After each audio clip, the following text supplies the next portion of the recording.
था। कितनी खास दुआ है, सूरह बकरा सूरह नंबर 2 आयत नंबर 201 में, रब्बना आतिना फिद दुनिया हसना व फिल आखिरति हसना व क़िना अज़ाबन्नार। क्या हमारे रब हमें दुनिया में भी बेहतर दे और आखिरत में भी भलाई दे और हमें अजाब से आग के बचा ले। तो दुनिया में रहने के लिए मना थोड़ी किया जा रहा है, इस्लाम तो तरीका बताता है कि कैसे रहना है। लेकिन हमने क्या किया कि हम दुनिया को सब कुछ समझने लगे और हमारी सारी फिक्र, हमारी सारी दौड़ धूप, हमारी सारी जिद्दोजहद दुनिया को संवारने के लिए है। तो ये हमें जान लेना चाहिए कि दुनिया से चंद दिन के लिए है।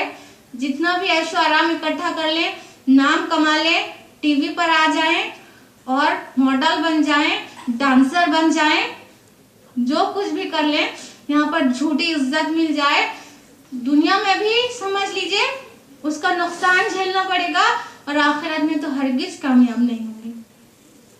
तो चॉइस अब हमारी अपनी है कि हम वेस्टर्न कल्चर में रंग के इनके पैटर्न पे काम करेंगे, उनकी तरह जिंदगी गुजारेंगे, या जिन खवातीन का हमने मुख्तसर में जिक्र किया महदूद वक्त में, उनको अपना उसवा बनाएंगे और अल्लाह की नज़र में बेहतर बनेंगे और अपनी आखिरत संभालेंगे।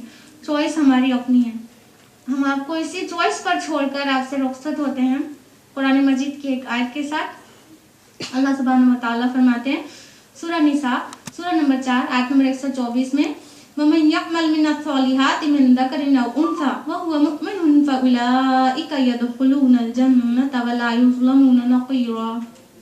अल्लाह ताला फरमाते हैं जो भी नेक अमल करेगा, मर्द हो या औरत, और वो मोमिन हो, तो हम उसको जन्नत में दाखिल करेंगे और उसका जर्रा बराबर हक जाया ना होगा, हक तलफी ना होगी। वाखिरु दावाना अल्हम्दुलिल्लाहि रब्बिल आलमीन।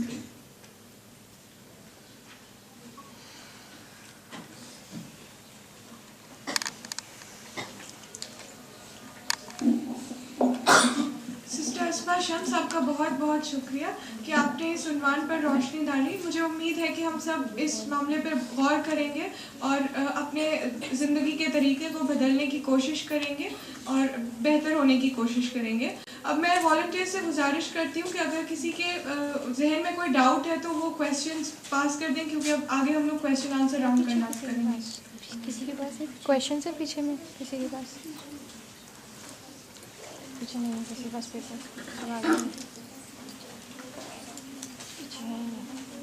नहीं, वो आगे चला। एक क्वेश्चन है, आपके हस्बैंड बहुत कोऑपरेटिव है माशाल्लाह। जो लड़कियां अभी दावा का काम शुरू करें वो शादी के बाद कंटिन्यू कैसे रखें अगर उसका हस्बैंड इतना कोऑपरेटिव ना हो? सॉरी, मेरी हिंदी थोड़ी वीक है।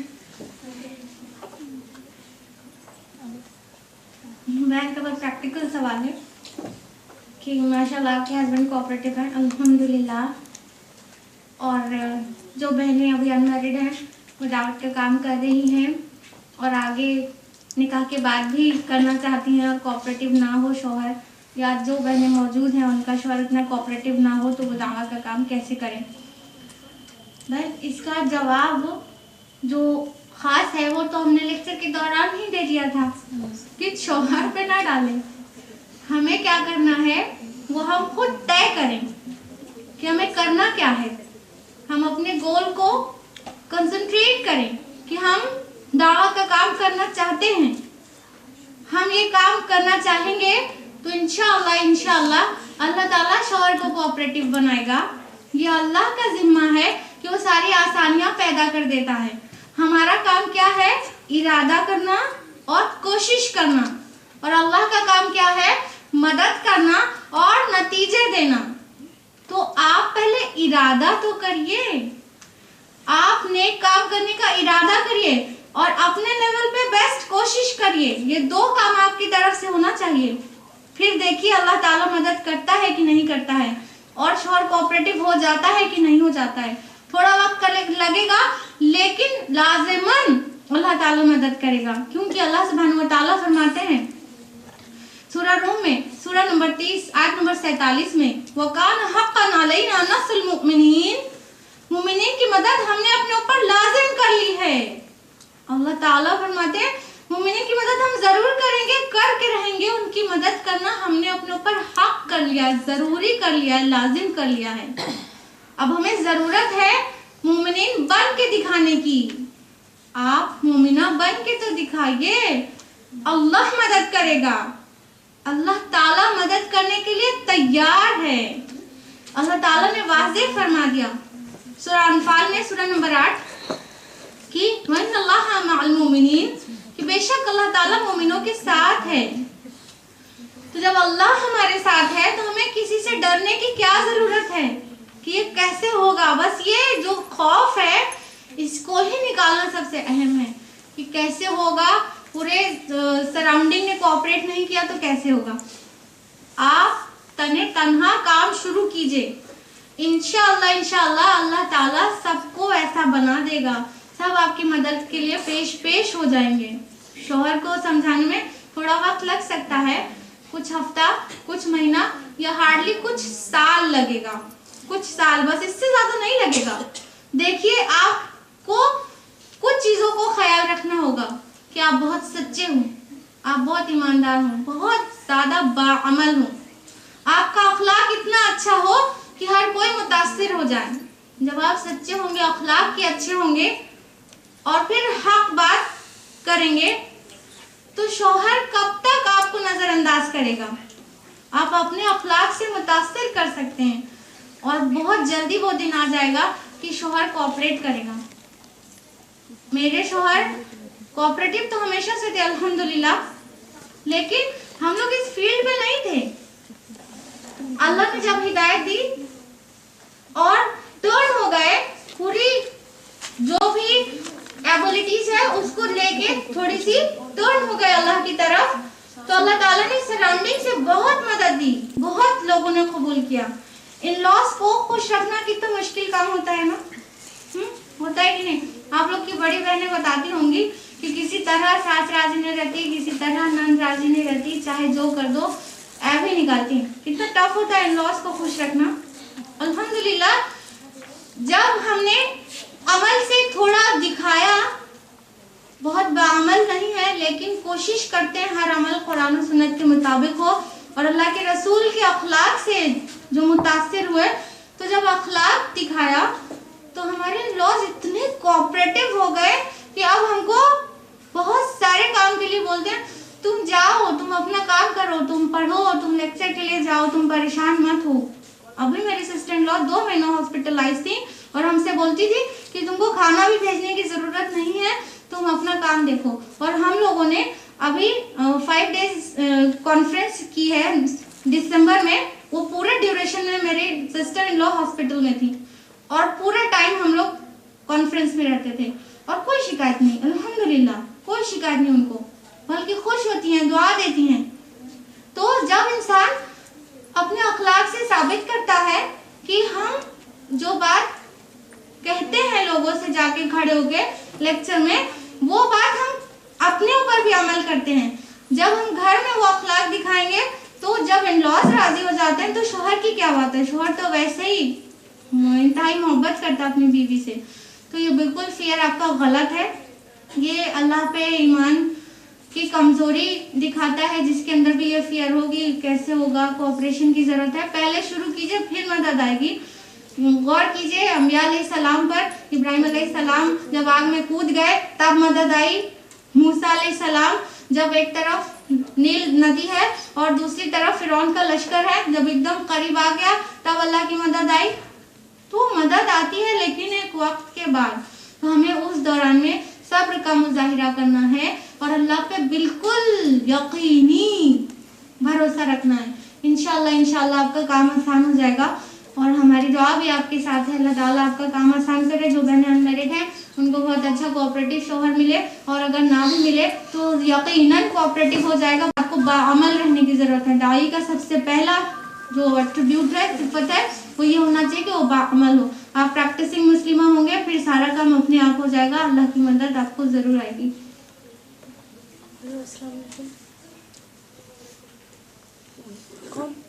एक मिनट रुको, तो तुम्हारा अब कुछ क्वेश्चन आए जो जिनका सब्जेक्ट थोड़ा सा सिमिलर है, वो मैं सब साथ में पढ़ रही हूँ। एक क्वेश्चन है, being an engineering student we are always surrounded by boys as our institution is coed. Even after studying we have to face this condition. Does Islam allow this even though we are able to practice parda and don't have any interaction with the boys? दूसरा question है, where is the line drawn or what are the limits in the context of interaction with the opposite sex in co-ed colleges according to Hadith and Quran? और हिजाब से related question है, would you please enumerate or explain the parameters of hijab, as even when doing hijab girls are not doing it properly, and when the distinction between men's wear and women's wear is not clear anymore due to globalization? एक और similar question है, जो मुसलमान औरतें medical profession से belong करती हैं, अगर वो गैर महरम मर्दों का इलाज करती हैं तो क्या इस्लाम इसकी इजाज़त देता है या नहीं? एक और क्वेश्चन है, is it necessary to cover face and what is the extent of hijab?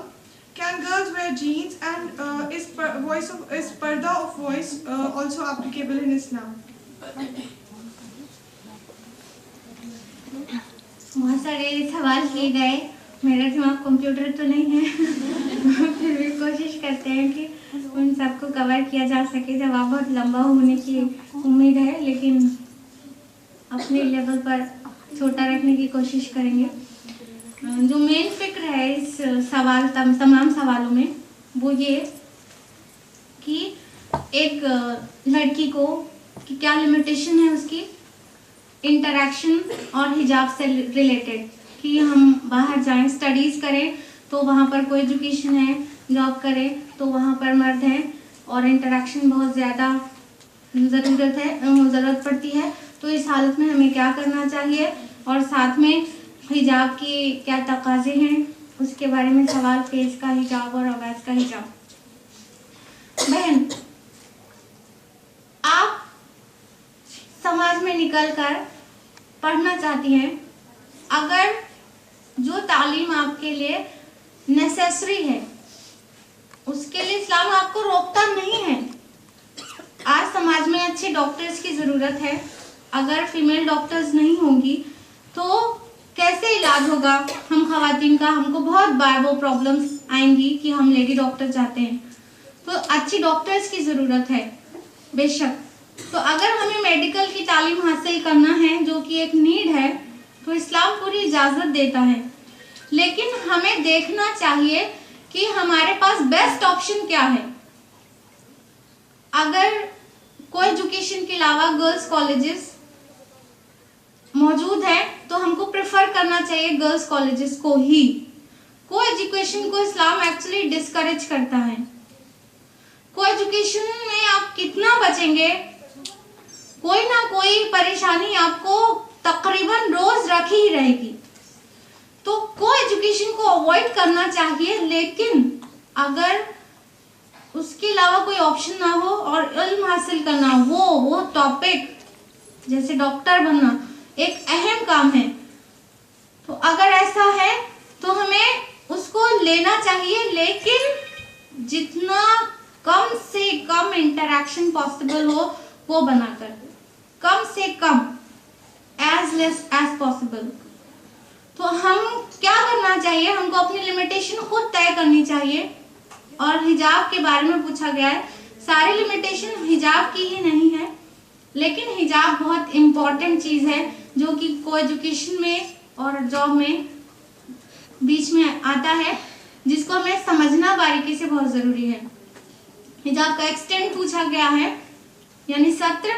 तो औरत का सत्र है पूरा चेहरा और ये कलाई तक हाथ छोड़ के पूरा मुकम्मल जिस्म सत्र है।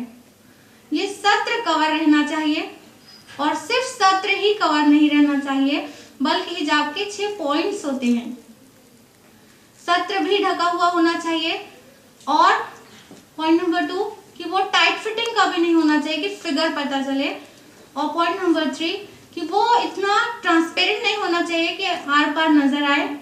पॉइंट नंबर 4 कि उतना ग्लैमरस नहीं होना चाहिए कि ऑपोजिट सेक्स को अट्रैक्ट करे। पॉइंट नंबर 5 कि वो ऑपोजिट सेक्स का नहीं होना चाहिए, यानी मर्द औरत के कपड़े ना पहने, औरत मर्द के कपड़े ना पहने। और पॉइंट नंबर 6, गैर मजहब के सिंबल नहीं होना चाहिए। ये कुछ चीजें हैं जो हदीस से निकाल कर बाहर लाई गई हैं। तो ये सारी चीजें हिजाब में आती हैं, इन सबको ख्याल रखना चाहिए हिजाब करते वक्त। तो ये सब हमको साइमल्टेनियसली फॉलो करना है। रिगार्डिंग हिजाब ऑफ द फेस, उसके लिए उल्मा में डिफरेंस ऑफ ओपिनियन है। बाज उल्मा के नजदीक चेहरे का हिजाब जरूरी है, होना चाहिए। बाज के नजदीक मुस्तहब है लेकिन फर्ज नहीं है। ऑप्शन इज दे, आप जिस भी आलिम से ज्यादा इत्तेफाक रखें कि चेहरे का हिजाब जरूरी है, या उस आलिम से जो कहते हैं चेहरे का हिजाब जरूरी नहीं है। कुरान में तो चेहरा लफ्ज हिजाब के साथ मौजूद नहीं है। हिजाब के बारे में कहा गया सूरह नूर सूरह नंबर 24 आयत नंबर 30 और 31 में। 30 में मर्द का हिजाब, जो कि हमें गलत फहमी रहती है कि मर्दों को हिजाब क्यों नहीं, औरतों को हिजाब क्यों। तो पहले मर्द के हिजाब के बारे में कहा गया आयत नंबर 30 में कि मोमिन मर्दों से कह दीजिए वो अपनी निगाहों को नीचा रखें और अपने शर्मगाहों की हिफाजत करें। ये मर्दों का हिजाब है कि उनको अपनी निगाह नीचे रखना चाहिए, टकटकी बांध के लड़कियों को, खूबसूरत लड़कियों को नहीं देखना चाहिए। ये उनका हिजाब है। अल्लाह ताला उनको भी हुक्म देता है कि वो अपनी निगाह को नीचे रखें। अगर औरत को गुजरना पड़ ही रहा है तो वो अपनी निगाह नीचे रखें, वो ना देखें। और औरत के हिजाब के बारे में कहा गया सूरह नूर सूरह नंबर 24 आयत नंबर 31 में, अगली आयत में, कि मोमिन औरतों से कह दीजिए कि वो भी अपनी निगाहों की हिफाजत करें, अपने सत्र को थामती रहें और अपनी ब्यूटी किसी को भी ना दिखाएं सिवाय वालिद के, बेटे के और महरम की भी एक लिस्ट है। तो ये हिजाब हम पर फर्ज किया गया, हमारे लिए जरूरी है ये पूरा हिजाब फॉलो करना। और रीजन भी कुरान ने बयान किया। ऐसा नहीं है कि बस एक हुक्म लगा दिया गया और वो बेमकसद है, हमारे ऊपर एक बोझ की तरह डाल दिया गया, हम गर्मी में भी पहनना है और पसीने की हालत में भी पहनना है। नहीं, उसका रीजन भी बयान कर दिया गया ताकि ये मुस्लिमात मुतमईन रहें। फरमाया सूरह अहज़ाब सूरह नंबर 33 आयत नंबर 59 में कि ऐ नबी अपनी बीवियों, बेटियों और मोमिना से कह दीजिए कि वो अपनी जिलबाब ले लिया करें, यानी अपना हिजाब, अपनी ओढ़नी, अपनी चादर ले लिया करें ताकि वो शरीफ ज़ादी पहचानी पड़े और कोई इनकी इज्जत से ना खेले। तो हिजाब का जो रीजन है वो ये है कि हम प्रोटेक्टेड रहें, हम गंदी नजरों से बचे रहें। वाखिर दावाना अल्हम्दुलिल्लाहि रब्बिल आलमीन।